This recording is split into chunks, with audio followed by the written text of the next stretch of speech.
An MD-11 speeds towards a runway in Japan. Yeehaw! Ride 'em, cowboy.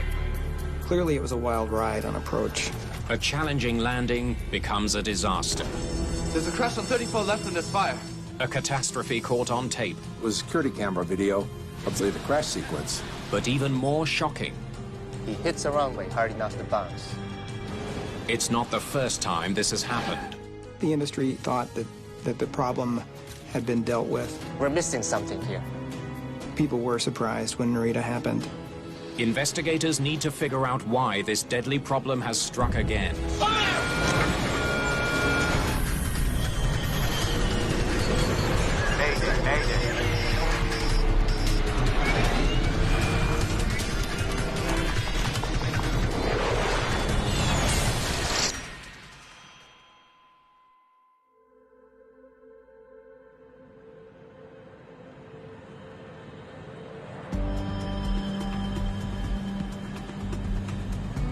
FedEx Flight 14 is on final approach to Newark International Airport. Be advised, surface winds 250 degrees at 5 knots. The Boeing MD-11 is a stretch version of the DC-10, ideal for hauling cargo. Flight 14 is seconds from the Newark runway, a landing that will have major repercussions for years to come. The flight down to about 50 feet off the ground was perfectly normal. Now the plane is dropping too quickly. It hits hard and bounces. Catastrophe strikes as the right wing hits the ground. Amazingly, no one is killed. We were elated very early on to find out that the people on board the aircraft escaped with very, very minor injuries. A violent crash at one of the busiest airports in the United States could easily have led to a fatal tragedy. It demands a full investigation. The NTSB's Bob Benson leads the team. A design quirk of the MD-11 immediately grabs his attention. To save on fuel, engineers gave the jet an unusually small tail that reduces drag. During the investigation, it became apparent to us that the MD-11 had design features, if you will, that made it somewhat more difficult to land. The plane's small tail surface makes the MD-11 tend to pitch up. The solution is to fly faster, to increase airflow over the tail. The MD-11 lands faster than any other airliner on Earth. To lift the tail and push the nose down, it needs to come in at more than 175 miles an hour. Only a fighter jet hits the ground faster. On short final, at high approach speeds, vents are somewhat compressed, so good reaction time, good reflexes are important. Benson eventually concludes that pilot error is to blame for the fiery crash at Newark. The wings were rocking a little bit more than they should have, and he bounced the first landing. The pilots then pushed the nose down, making the second impact even worse. This was a very, very hard touchdown the second time around, destroying the landing gear on that side of the aircraft. So it was a very quick combination of minor errors that kind of snowballed into an accident. In his final report on the crash at Newark, Benson calls for better pilot training. The result? An improved technique for recovering from bounced landings. MD-11 pilots learn how to use their throttles to bring the plane back to the ground gently. Add a little power to maintain a landing attitude, and add a little bit of power, and then just gently let the thing come back down to the runway. The airline industry moves on from the Newark crash, confident that an important lesson has been learned.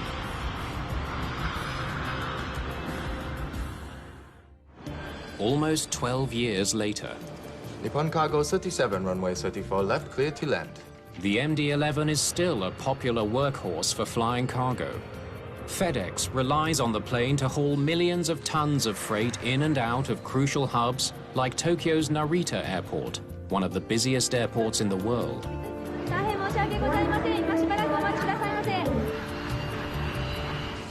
Flying cargo went from being kind of on the lower rungs of the aviation professional ladder, if you will, to being at the top because it was dependable, it was good, it paid the same, plus the other benefits of, while there's pressure always to be as efficient as possible, the freight seldom complains itself.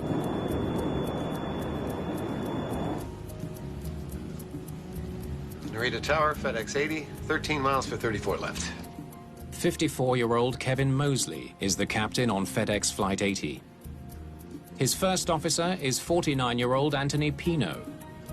The two veteran pilots are second in line to land at Narita.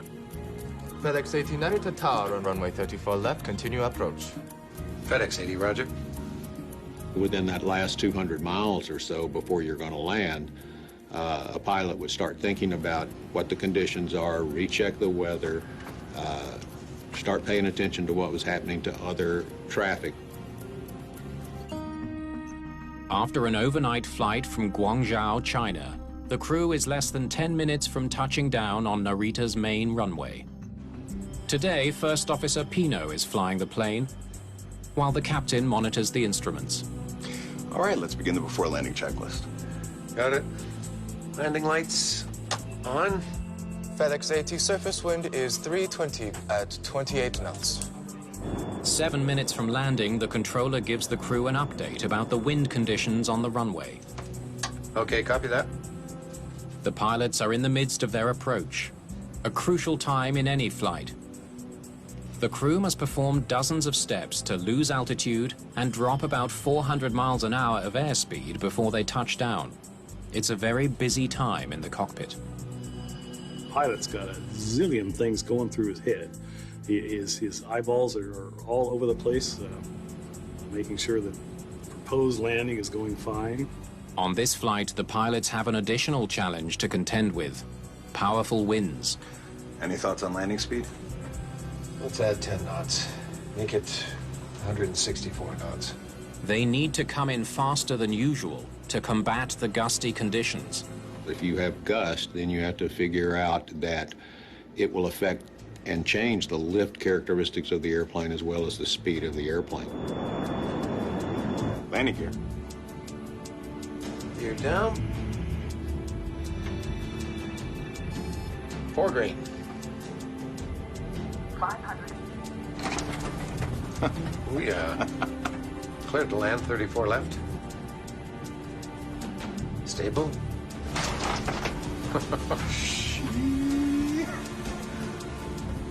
You're really working, if you're the pilot flying, on a really gusty, windy day. The plane is dropping 13 feet per second. It will be on the ground in less than 5 seconds.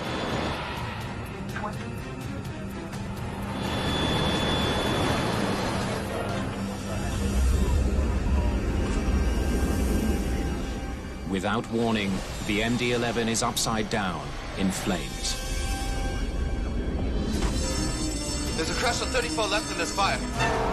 Fire crews race to the runway, where a massive blaze has engulfed the cockpit of FedEx Flight 80. It's the biggest air disaster the Tokyo airport has ever seen.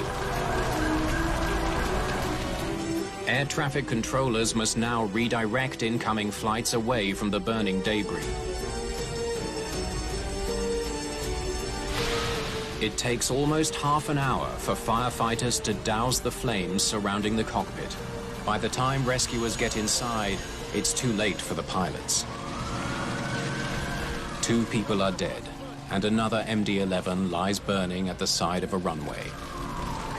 The first thing I noticed when I arrived at the accident site was that the pieces of the aircraft were scattered across a wide area. This is the first fatal accident in Narita Airport's 31-year history. Masaru Chiba of the Japan Transport Safety Board takes charge of the investigation. When we saw the accident site, more than half the aircraft had been completely burned. So I was at a loss at first to decide where we should start the investigation. The aviation world needs to know why this MD-11 landing went so wrong. Have the lessons from Newark been forgotten? Or is this an entirely new problem?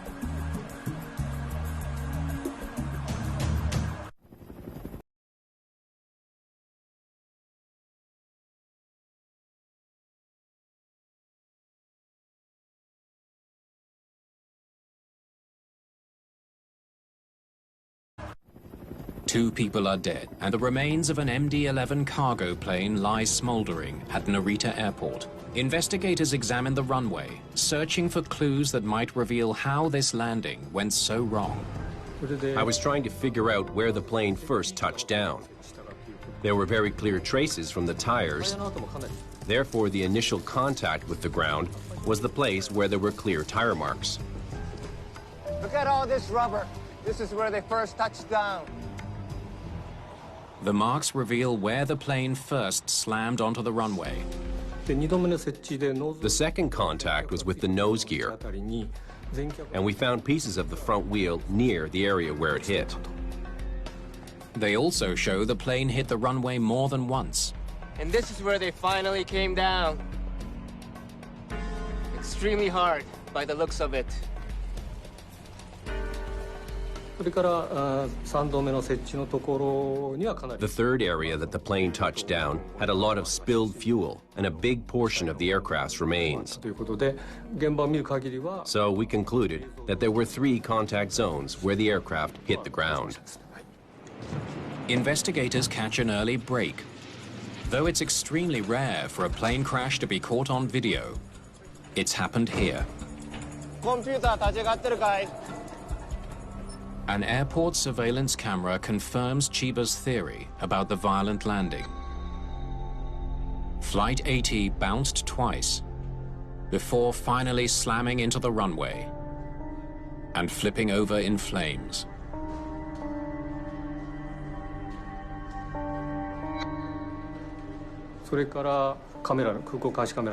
I also saw the pictures from the surveillance cameras. I was convinced that the aircraft hit 3 times. I've never seen such a terrible accident before. The similarities between this accident and the crash of Flight 14 in Newark are very disturbing. Investigators face immediate pressure to figure out exactly who or what is to blame this time. It had been 10 years since the last accident involving an MD-11, and when Narita occurred, it was clear that the problem of these types of MD-11 accidents had not been solved. Investigators interview the tower controllers to learn more about the moments leading up to the crash. They hear that pilots landing ahead of Flight 80 reported very turbulent conditions on approach to the runway.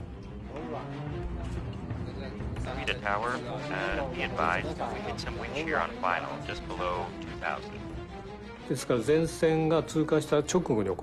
The accident happened right after a cold front had passed, so it was very windy.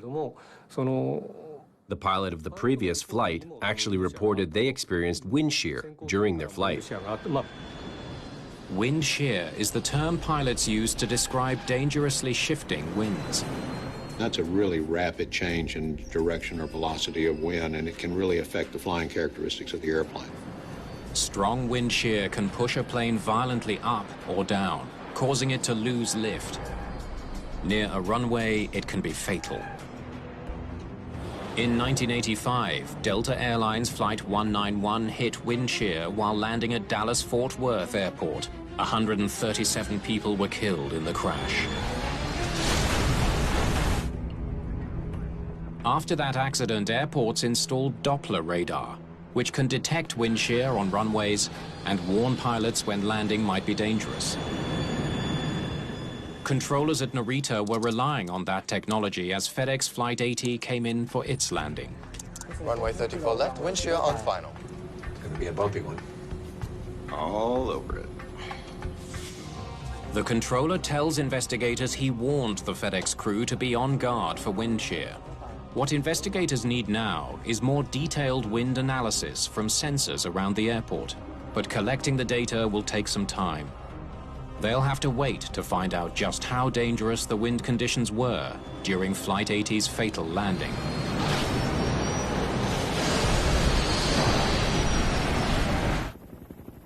Meanwhile, a recovery team has made a major breakthrough. They've pulled the black boxes from the scorched wreckage. The data on the recorders could explain what happened in the last few moments of the MD-11 landing. Unless that data has been destroyed by fire. These are a lot more damaged than I thought they'd be.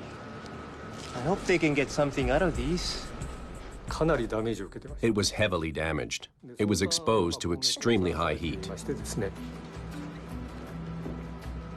get them packing.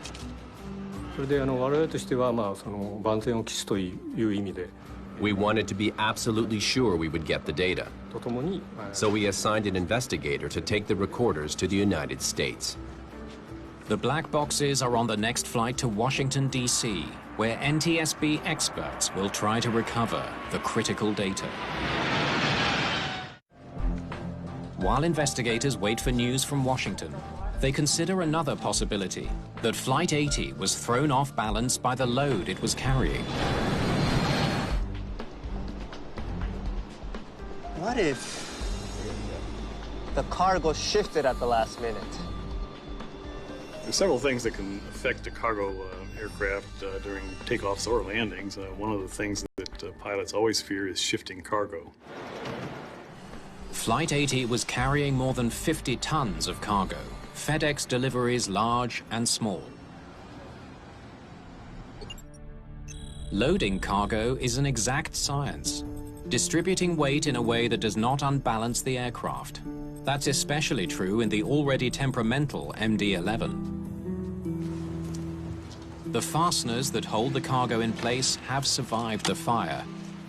There's no evidence they failed. They look fine. Let's check out the others. As far as I could tell from the remains of the cargo, there was no evidence of the cargo shifting, either to the front of the plane or to the back of the plane.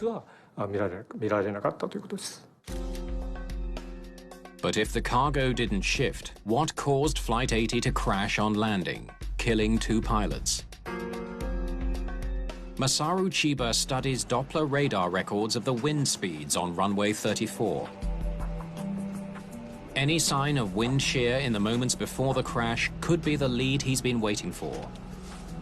But it's another dead end. No wind shear on runway 34 left when they were touching down. After examining data about the air currents before and after the accident, it seemed very unlikely that wind shear could have caused this accident. While investigators in Japan struggle for a solid lead, there's better news from Washington.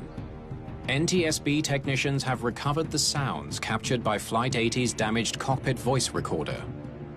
They expect to soon recover the flight data as well. Flight recorders are very robust instruments. They're designed to withstand an incredible amount of G-force and heat. Ah, Mr. Misenchuk. Welcome aboard. Nice to meet you. My name is Masaru Chiba. Because the plane is American-made, Paul Misenchik of the National Transportation Safety Board joins the team in Japan. We had the expertise that could contribute to the Japanese investigation as far as procedures, what type of regulations the crew was flying under, and we could do an awful lot of the follow-up investigative activities here in the United States, which is what we did. Okay, this way, please. Flight 80's cockpit recording is now in the hands of investigators. But will it tell them why the pilots couldn't get their planes safely on the ground? Let's hear the entire approach from first contact with Narita at 6:41.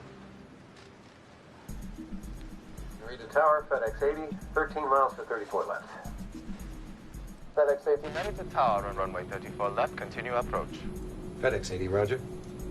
All right, let's begin the before landing checklist. Got it. So far, so good. The approach to Narita is textbook. Landing gear. Gear down. Winds are 320, maximum at 34 knots. Okay, stop for a second. Winds 320, maximum 34. It's right in their face. The recording reveals the crew was flying into a strong headwind, but it isn't dangerous enough to explain the crash. Okay, let's go on. 1,000. Yeehaw! Ride 'em, cowboy. Don't let the airplane fly you. You fly the airplane. And on a gusty, blustery day, that's in fact what you have to do. 500. Despite the bumpy ride, the pilots don't seem very concerned. Clear to land, 34 left. Stable. Stable approach is one of the call-outs that more and more carriers have put into their operation specifications that you call out, because generally that's a pretty well understood thing. If you're stable, you can land. Yeah. 1 minute from the runway, and they're joking. Seems like there's nothing wrong. From the recording, we can tell that they were really relaxed and teasing each other. I think what happened was that the air currents were so rough that it felt like they were in a rodeo, riding an untamed horse like cowboys. Then, an automated voice from the altimeter gives investigators an important clue. 50, 40, 30, 20, 10.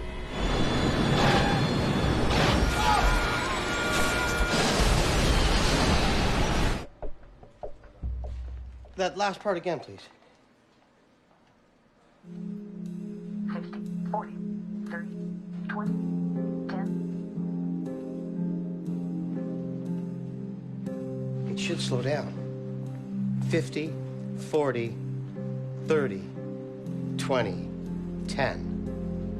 And a pilot, in making an approach, he can judge his rate of descent by the cadence of those call-outs. Like normally, you'll have 100 feet, 50, 30, and as you get down to 10 feet, they'll even slow down a little bit more. 20, 10. If it's calling them very quickly, you're sinking too rapidly. The recording tells investigators the plane's descent didn't slow down when it should have, but instead continued dropping at a rapid rate. It explains the hard landing, but not the crash. Another critical question remains. Why didn't the pilots slow their descent? Until they can answer that question, investigators will never know the full story behind the crash of FedEx Flight 80.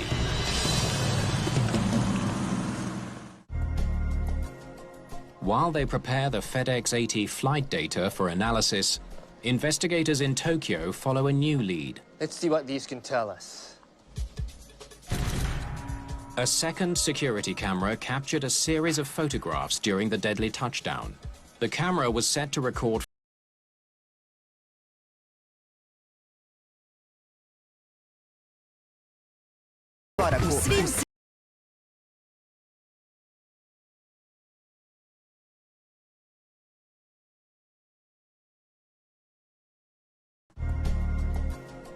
While they prepare the FedEx 80 flight data for analysis, investigators in Tokyo follow a new lead. Let's see what these can tell us.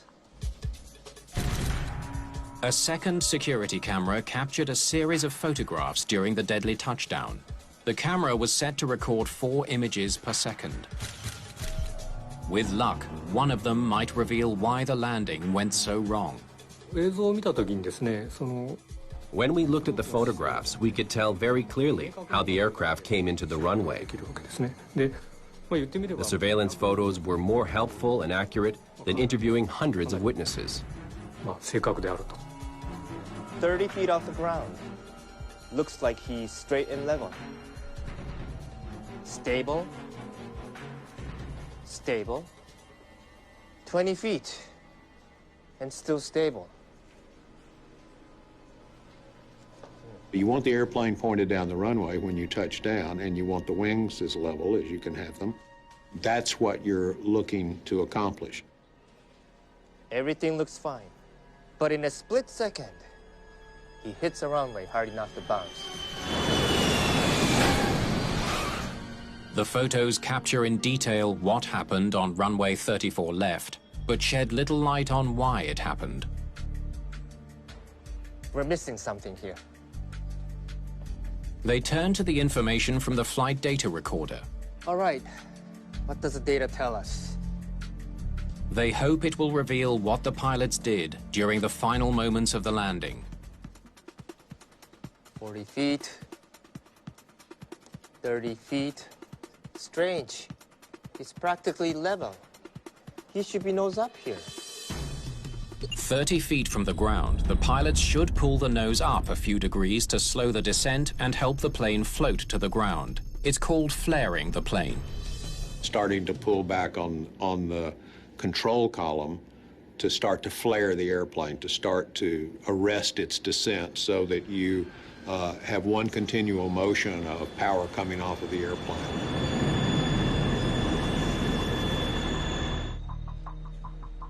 25 feet from the ground, the pilot still hadn't done that. He starts a flare here. But it's only 2 seconds from touchdown. He's too late. The pilots finally start to flare at 20 feet. So late, they're still pulling up when they slam into the ground. That explains why they were dropping so fast. A properly timed flare helps ensure a smooth landing. By delaying the flare, the pilots were descending much more quickly than they should have been. 約20フィートでフレアが開始されているということ。 They began the flare at 20 feet. 最初の That's when things started going wrong. 2 seconds from touchdown, he's already behind the game. Let's see how he got there. So it was a high sink rate, and we were wondering why a pilot would allow that to happen. 1,000. In search of an answer, investigators scrutinize an earlier part of the flight, the last 1,000 feet of the landing. Gee. This is where things start to get hairy. Right up, left down, right up, left up. Yeehaw. Ride 'em cowboys. They were working hard to adjust for the changing headwinds and rising and sinking of the airplane with the turbulence that was associated with that. Stable.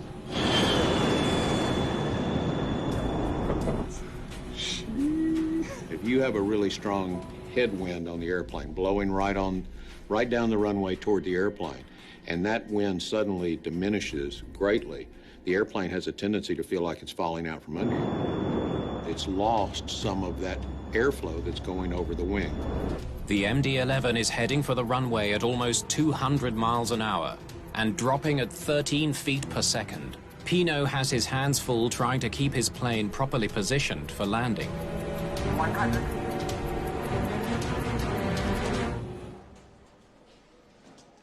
Just when they need power, the engines go to idle. 50. At 50 feet, the situation gets much worse. The MD-11's auto throttles are designed to go to idle automatically at 50 feet. The system works well on calm days, but this time the decrease in power makes the plane drop even faster. When they had a high sink rate, they needed power right at 50 feet, and they didn't apply it. Because of the powerful winds, Pino should have added more thrust to keep the landing on track. 30. Pino reacts less than a second too late. 20. He pulls the nose up to begin his flare, but the plane is falling too fast.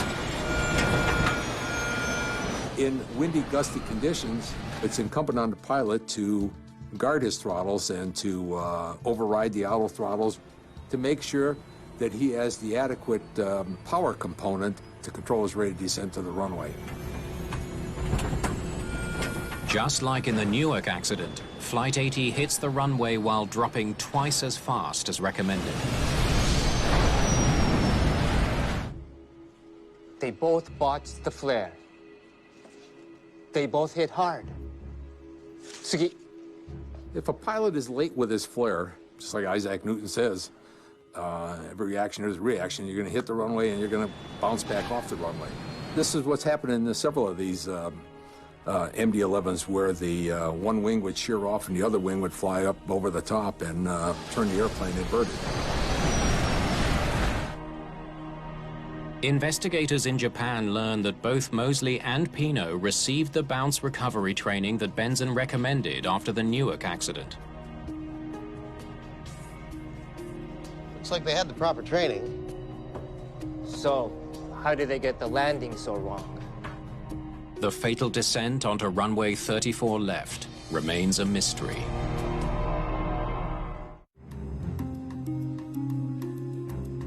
Investigators dig into the background of the two pilots who died on FedEx Flight 80. FedEx doesn't have a lot of people that are new to the flying business. They just don't make the cut. Before working for FedEx, Captain Moseley flew F-4s for the US Marines. Only the best pilots are even considered for the job. As a civilian pilot, he had flown more than 8,000 hours. But Captain Moseley had only recently returned to flying. Sick leave. After an extended sick leave for a bad back. First Officer Pino was hardly a rookie. Anthony Pino was a veteran of the First Gulf War. He served with the U.S. Air Force for 23 years, flying C-5 transports, one of the largest planes ever built. Nobody had anything bad to say about either of these pilots. They trained well. They never failed a proficiency check. But investigators do find one significant detail in First Officer Pino's record. He had to be recertified to land MD-11s on a simulator just 6 weeks before. Lots of hours. Not so many landings. We found out that he had, within the previous 6 months, very few actual landings. Lack of experience in landing has led to tragedy in the past. Just a month earlier, a Turkish Airlines 737 was on approach to Amsterdam's Schiphol airport. The pilot flying was an inexperienced trainee. He failed to recognize a critical change in throttle settings brought on by a malfunctioning altimeter. The plane lost power and slammed into the ground, killing 9 of the 135 people aboard.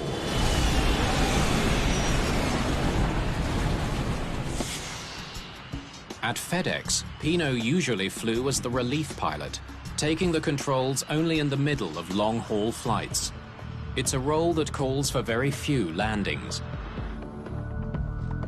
The pilot who was flying this airplane only had about 73 landings in the last 2.5 years, which averages out to about 2.5 landings a month. 2.5 landings a month. That's not a lot of landing practice. The first bounce throws a plane back in the air. He gets 10 feet off the ground and brings his nose down. He hits the ground for the second time here. He continues to push his controls forward, pushing down the nose. He's making things worse here. Second bounce sends them 16 feet back in the air. And the third touchdown is lethal. Fire!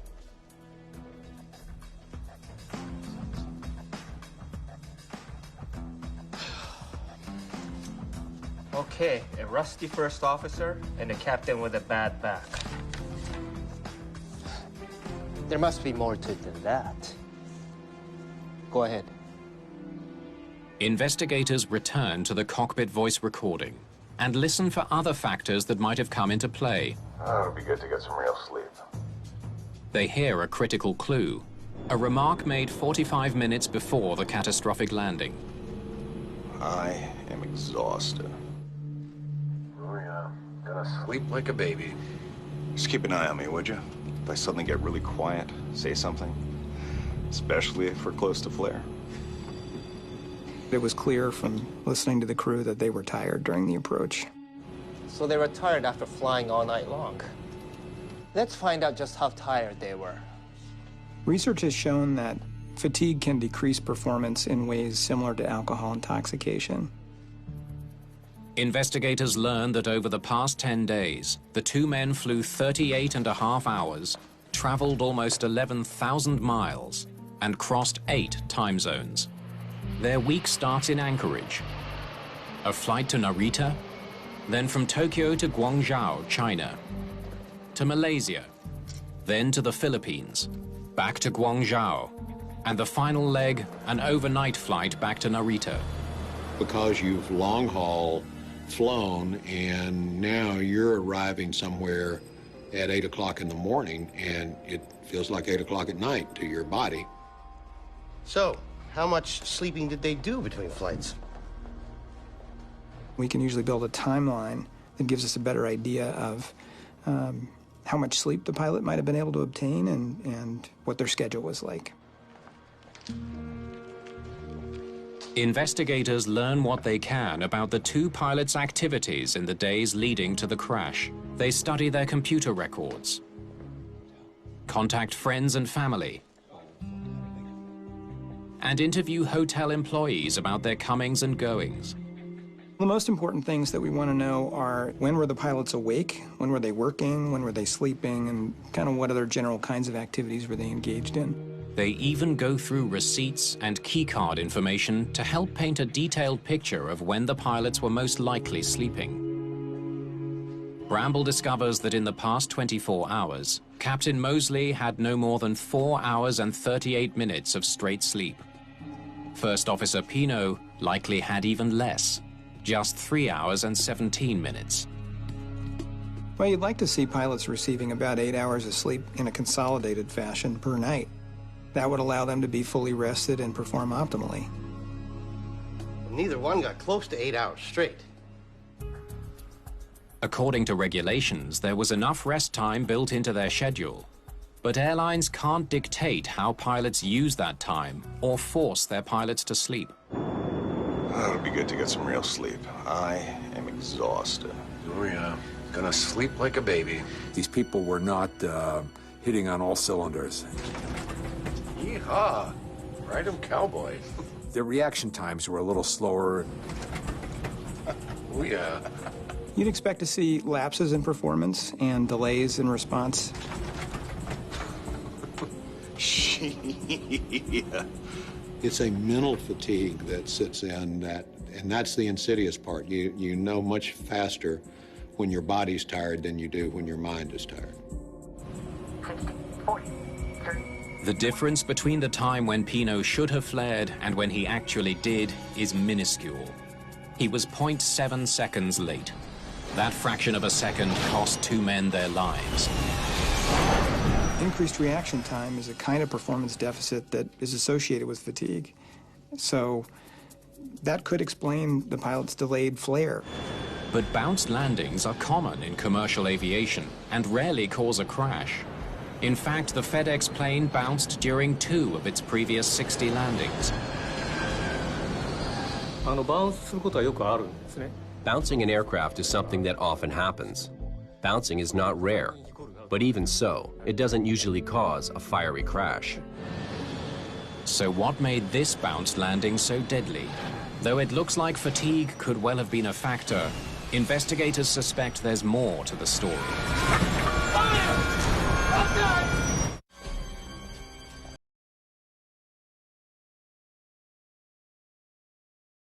They ignored what they were doing.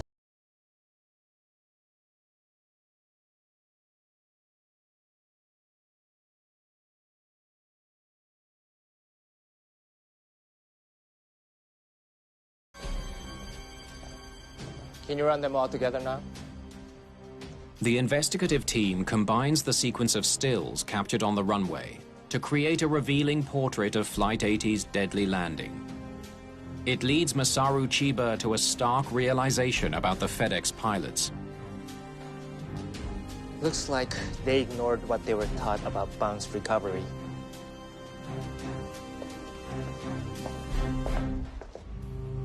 In an MD-11 flight simulator, a senior FedEx pilot demonstrates the standard procedure for recovering from a bounce. Establish a 7.5-degree nose-up attitude and increase thrust. Are we ready? I think most pilots at that level are skilled enough to effectively handle the bounce.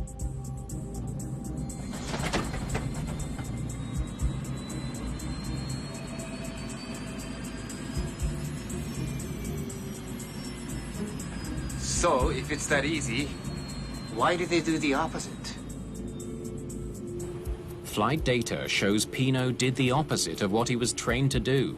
Instead of lifting the nose up after the first bounce, he pushed his column forward, driving the nose of his plane into the ground. That mistake bounced the plane again, 16 feet into the air. And that was one of the things that we really tried to wrap our minds around, was what would cause a pilot who had bounced to push the nose over back down toward the runway. 12 seconds later, the plane is upside down and in flames. Well done! The MD-11 is a stretch version of the DC-10. Investigators wonder if the extra length could have been a factor in the crash. I wonder what the pilots could see from that cockpit. Investigators ask Boeing to create a simulation of what the pilots would have seen from the cockpit. Here's where they flare.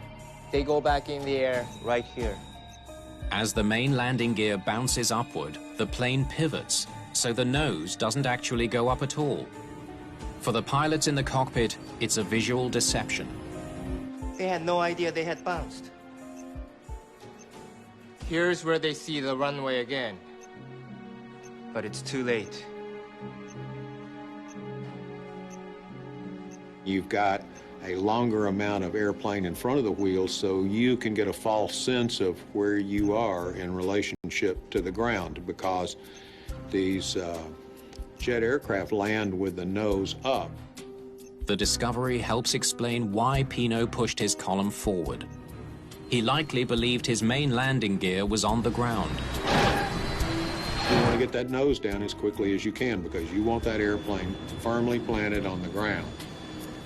This approach went very quickly from what was a challenging but relatively normal approach to a disastrous situation in a very short span of time.